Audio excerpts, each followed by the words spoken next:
time, somewhat cheekily, to the prorogation of Parliament that was announced yesterday. Explain to my listeners who are persuaded by Jacob Rees-Mogg's claims that this is perfectly normal behaviour, or by Andrea Leadsom's comments in our news bulletins that this sort of thing is absolutely precedented. Explain to them why you're not of that view.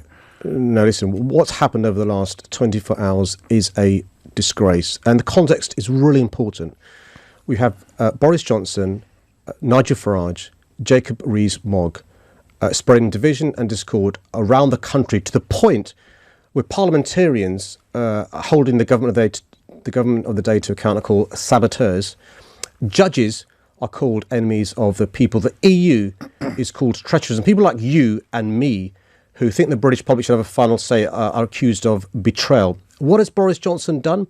A man elected by less than 0.1% of the British public has decided to shut down Parliament for 5 weeks. Now, shutting down Parliament, a prorogation, is different from a recess, a suspension. Why?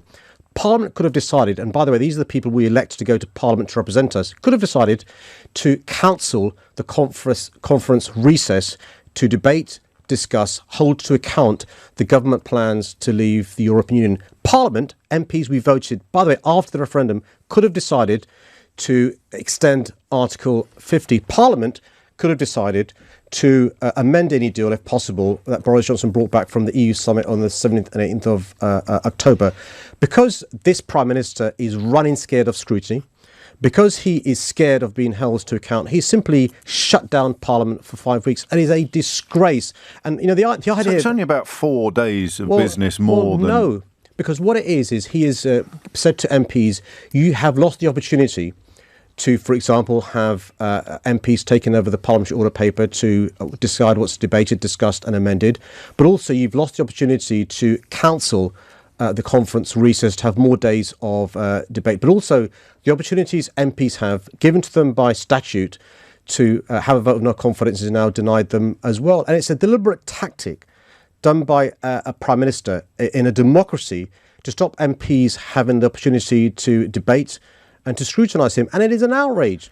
Probably pertinent also to remind ourselves of what he wrote during the Conservative leadership campaign, to wit, I would also like to make it absolutely clear that I am not attracted to arcane procedures such as the prorogation of Parliament. As someone who aspires to be the Prime Minister of a democratic nation, I believe in finding consensus in the House of Commons. Well, I mean, you mentioned the use of the word lies and the mention of liar. I'm not going to say Boris Johnson always lies, that he's a liar. That's a lie.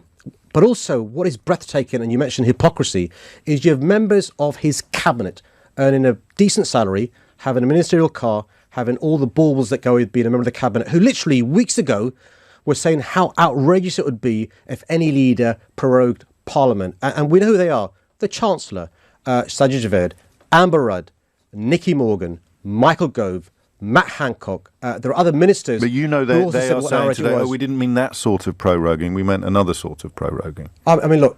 One that would encompass October the 31st so that the crashing out process would occur while Parliament wasn't sitting. That's the defence. It doesn't fit with what Boris Johnson has said on the record here, but it perhaps fits with what some of the others have said. We'll talk about the means and what about the ends. The ends of prorogation is to deny Parliament the chance to extend Article 50 or to stop us leaving the EU with no deal on the 30th of October. That's the ends.